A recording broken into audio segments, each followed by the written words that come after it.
इस लेक्चर में हम इलेक्ट्रिक हीटिंग के बारे में बात करेंगे कि इलेक्ट्रिकल हीटिंग को हम क्यों यूज़ करते हैं। जैसे कि हम पहले अगर हीटिंग हम जनरेट कर सकते हैं, हीट तो हम फायर का यूज़ करके, फ्यूल का यूज़ करके भी कर सकते हैं।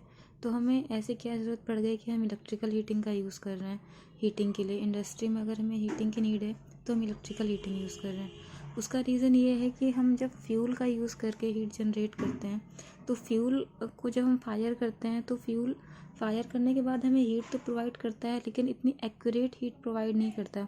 मतलब कि हमें वेट करना पड़ता है जब हमने फायर किया है और जिस भी चीज़ को हमें हीट अप कराना है, जिस भी ऑब्जेक्ट को आपको हीट कराना है, उसको हीट कराने के लिए आपको बहुत ही वेट करना पड़ेगा। लाइक अगर आपने कोई वुड फायर किया है या फिर किसी और चीज़ को फायर किया है, पेपर को फायर किया है, पेपर तो आपका बहुत ही ईजिली फायर हो जाता है, लेकिन अगर वो किसी हालत में वेट है तो उसको टाइम लगेगा फायर होने में। और अगर आप वुड का यूज़ कर रहे हो, वुड का यूज़ अगर आप कर रहे हो एज अ फ्यूल, तो वहाँ पर जब आप फायर करोगे उसे और जब हीट जनरेट करोगे तो वहाँ पर क्या होगा आपका कि वहाँ पर जो फायर होगा वो फायर इतनी इमीडिएट आपको रिस्पॉन्स नहीं दे पाएगा कि आपने तुरंत उस वुड को फायर किया और आपको तुरंत इतनी अमाउंट में हीट जनरेट होकर के मिल रहा है कि आपका जो ऑब्जेक्ट है वो तुरंत इमीडिएट हीट अप हो जाए। और एक तो मतलब ये हो गया कि रिस्पांस इनका फास्ट नहीं था जब हम लोग फ्यूल का यूज़ कर रहे थे, लाइक वुड हो गया या फिर कोल हो गया, जितने भी फायर के लिए हमारे पास फ्यूल थे उनको अगर हम यूज़ कर रहे थे तो रिस्पांस हमारा इतना फास्ट नहीं आ रहा था। और दूसरी चीज़ ये है कि जो आसपास की चीज़ें थी वो भी अफेक्ट हो जाती हैं फायर से। सपोज हम फायर वहीं पे लगा सकते हैं, मतलब जहाँ पर सेफ्टी और मेंटेनेंस बहुत इंपॉर्टेंट फैक्टर हो जाता है कि इसकी वजह से कुछ और अफेक्ट ना करे, अगर आपका कोई और सिस्टम है तो वो अफेक्ट ना करे। तो एक तरीके से आप देख पा रहे होगे कि यहाँ पर अगर आप जब फ्यूल का, कोल का, वुड का यूज़ करके फायर जनरेट करते हो हीट अप करने के लिए, तो उस केस में आपका उस पॉइंट पर जिस ऑब्जेक्ट पर आपको फायर कराना है, हो सकता है कि आप उस ऑब्जेक्ट पर हीट क्रिएट ना कर पाओ। तो ये एक डिसएडवांटेज है कि हमें जहाँ पर हीट चाहिए, डिज़ायर्ड हीटिंग पॉइंट हमें जहाँ पर चाहिए, वहाँ पर हमें हीट नहीं मिल पा रहा है। दूसरा रीज़न ये हो गया कि हम यहाँ पर टेम्परेचर को कंट्रोल नहीं कर पा रहे हैं। लाइक अगर आपने वुड को जलाया है तो वहाँ पर हम कंट्रोलिंग का कोई हमारे पास ऑप्शन नहीं है कि अगर आपने हीट एक बार ये फायर कर दिया गया तो जिस अमाउंट से जितना आपका वुड, कोल और वो सब लगाया हुआ है उसके अकॉर्डिंग आपका फायर जनरेट होगा, लेकिन आप किसी भी तरीके से कंट्रोलिंग नहीं कर सकते हो कि आप ज़्यादा कर लो, कम कर लो, ये पॉसिबल नहीं हो पाएगा। तो इन सब चीज़ों को देखते हुए हम शिफ्ट करके आए इलेक्ट्रिकल हीटिंग में।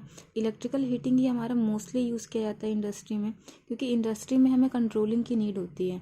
हम चाहते हैं कि हमारे रिक्वायरमेंट के अकॉर्डिंग हम टेम्परेचर को कंट्रोल कर सकें और जितनी हीट की रिक्वायरमेंट है हम उसको डिस्ट्रीब्यूट कर सकें। तो यहाँ पर जो पहला पॉइंट है, हम ये देख सकते हैं कि हम क्यों यूज़ कर रहे हैं इलेक्ट्रिकल हीटिंग को इंडस्ट्री में। तो पहला पॉइंट है precision control of temperature and distribution of heat energy, कि टेम्परेचर को हम लोग अच्छी तरीके से कंट्रोल कर पा रहे हैं और डिस्ट्रीब्यूट कर पा रहे हैं। जितना भी हीट हमें रिक्वायरमेंट है, जिस ऑब्जेक्ट को जितनी रिक्वायरमेंट है हीट की, हम उसके अकॉर्डिंग उसको डिस्ट्रीब्यूट कर पा रहे हैं। नेक्स्ट पॉइंट है electric heat can be accurately applied at the precise point needed. जहाँ पर भी आपको हीट करना है, जिस ऑब्जेक्ट को आपको हीट करना है, उस पॉइंट पर आप डायरेक्टली हीट को अप्लाई कर सकते हो इलेक्ट्रिकल हीटिंग के केस में, जो कि आपका फ्यूल और जब आप कन्वेंशनल हीटिंग का मेथड यूज़ कर रहे थे तो वहाँ पे हमारा पॉसिबल नहीं हो पा रहा था। नेक्स्ट पॉइंट है electric heating device can be build in small size and high speed response. Electric heating जो डिवाइसेज हम बनाते हैं वो बहुत ही स्मॉल साइज़ में होती है। जैसे आपने इंडक्शन कुकर देखा होगा, तो वहाँ पर क्या होता है कि वो बहुत ही स्मॉल साइज़ में होते हैं। ऐसा नहीं है कि अब जैसे फायर अगर आपको करना है बाय यूजिंग फ्यूल और कोल तो आपको बहुत स्पेस की ज़रूरत पड़ती है, बट यहाँ पर आप देखिए कि बहुत ही स्मॉल साइज़ में आपका डिवाइस प्लेस्ड हो जाएगा और बहुत ही स्मॉल साइज़ के वो बनाए जाते हैं कि आप कहीं भी यूज़ कर लो। अगर आप एक हीटर की बात भी कर रहे हो, वाटर हीटर की बात कर रहे हो, तो सिर्फ आपको एक रॉड दी जाती है कि आप उस रॉड का यूज़ करके अपने वाटर को हीट अप कर सकते हो। मतलब कि साइज़ देखिए आप, साइज़ बहुत मिनिमाइज हो जा रहा है आपके इलेक्ट्रिक हीटिंग का। नेक्स्ट क्या है कि आपका जो स्पीड ऑफ रिस्पॉन्स है, जैसे कि हमें हीट जब हमें चाहिए है, हीट जो भी हम फायर कर रहे हैं, फायर करने से जो हमारा हीट जनरेट हो रहा था, हमें बहुत ही वेट करना पड़ता है कि हमारा ऑब्जेक्ट जो है वो अब हीट अप होगा, अब हीट अप होगा। तो जैसे जैसे आपका हीट बढ़ता जाएगा, थोड़ा टाइम लगेगा, तब जा करके जो आपका ऑब्जेक्ट है वो उस हीट को अब्जॉर्व करेगा। लेकिन इलेक्ट्रिक हीटिंग के केस में क्या है कि आपका इमीडिएट रिस्पॉन्स मिलता है। आपने जितना भी इनपुट अप्लाई किया उसके अकॉर्डिंग आपको हीट जो है वो जनरेट होकर के मिलता है। लेकिन इतने सारे एडवांटेज अगर इसके हैं तो कोई एक डिमेरिट तो होगा ही इसका। तो इसका एक डिमेरिट होता है कि इलेक्ट्रिक हीटिंग का कॉस्ट बहुत हाई होता है, कॉस्टली बहुत होते हैं ये। तो नेक्स्ट हम बात करेंगे कि इलेक्ट्रिक हीटिंग के मेथड्स कौन कौन से हैं, कौन कौन से मेथड्स का यूज़ करेंगे हम इलेक्ट्रिक हीटिंग के लिए। तो इलेक्ट्रिक हीटिंग के लिए हमारे पास बहुत सारे मेथड्स हैं, लाइक रेजिस्टेंस हीटिंग हो गया, इलेक्ट्रिक आर्क हीटिंग हो गया, इंडक्शन हीटिंग और डाइलेक्ट्रिक हीटिंग। मोस्टली हमारी इंडस्ट्रीज़ में जो यूज़ किया जाता है हीटिंग, इंडक्शन हीटिंग और डाइलेक्ट्रिक हीटिंग यूज़ किया जाता है, और आपके सिलेबस में भी इंडक्शन हीटिंग और डाइलेक्ट्रिक हीटिंग ही गिवन है। हीटिंग का यूज़ आप सोल्डरिंग करने के लिए, ब्रेजिंग करने के लिए या फिर मेल्टिंग करने के लिए यूज़ कर सकते हो। मोस्टली मेटल्स को मेल्ट करने के लिए हमारा हीटिंग का यूज़ किया जाता है। पहला है आपका रेजिस्टेंस हीटिंग। बहुत सारे हीटिंग्स होते हैं बट मेन जो आपके पास 4 हीटिंग्स हैं वो यही हैं। आपके मोस्टली जो इंडस्ट्रीज़ में यूज़ किए जाते हैं वो इंडक्शन हीटिंग और डाइलेक्ट्रिक हीटिंग ही यूज़ किया जाता है। अब इंडक्शन हीटिंग और डाइलेक्ट्रिक हीटिंग के बारे में हम बात करेंगे। आप लोगों ने बहुत बार ही पढ़ा होगा कि लॉसेस हमारे लिए बहुत ही बेकार होते हैं, लॉसेस को हटाना चाहिए जब भी हम ट्रांसफार्मर की बात करते हैं या फिर और किसी चीज़ की बात करते हैं। तो मोस्टली हम लोगों ने लॉसेस पढ़े हैं, एडी करंट लॉसेस हो गया, हिस्टैरिसीस लॉस हो गया या फिर डाइलेक्ट्रिक लॉस हो गया।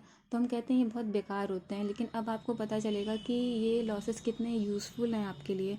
तो इस चैप्टर में आप यही सीखने जा रहे हो कि जो लॉसेस हैं आपके वो एग्जैक्टली इतने ख़राब नहीं जितने हम बोलते हैं, क्योंकि अब हम पढ़ने वाले हैं कि इन लॉसेस का यूज़ आप कैसे करोगे हीटिंग जनरेट करने के लिए। ये इंडक्शन हीटिंग जो होता है आपका वो इलेक्ट्रोमैग्नेटिक इंडक्शन प्रिंसिपल पे वर्क करता है, जिसमें एडी करंट्स जनरेट होती हैं। इंड्यूस्ड एडी करंट जो होती हैं वो आपका हीट जनरेट करती हैं। तो अब आप देखने वाले हैं कि एडी करंट का क्या कमाल होता है। जो आप लोग बोलते हो कि एडी करंट लॉसेस ख़राब हैं, इनको रिमूव करो, अब रिमूव नहीं करना है, क्योंकि यहाँ पर एडी करंट्स को ही हमारी रिक्वायरमेंट है, हमें एडी करंट चाहिए ही चाहिए। तो अब देखेंगे आपकी क्या कमाल है एडी करंट्स का। सो इंडक्शन हीटिंग इलेक्ट्रोमैग्नेटिक इंडक्शन के प्रिंसिपल पे वर्क करता है, जिसमें वर्क पीस को आप हीट करोगे with the help of induced eddy current losses. और एडी करंट जो है उनको हम लोग सर्कुलेटिंग करंट भी बोलते हैं।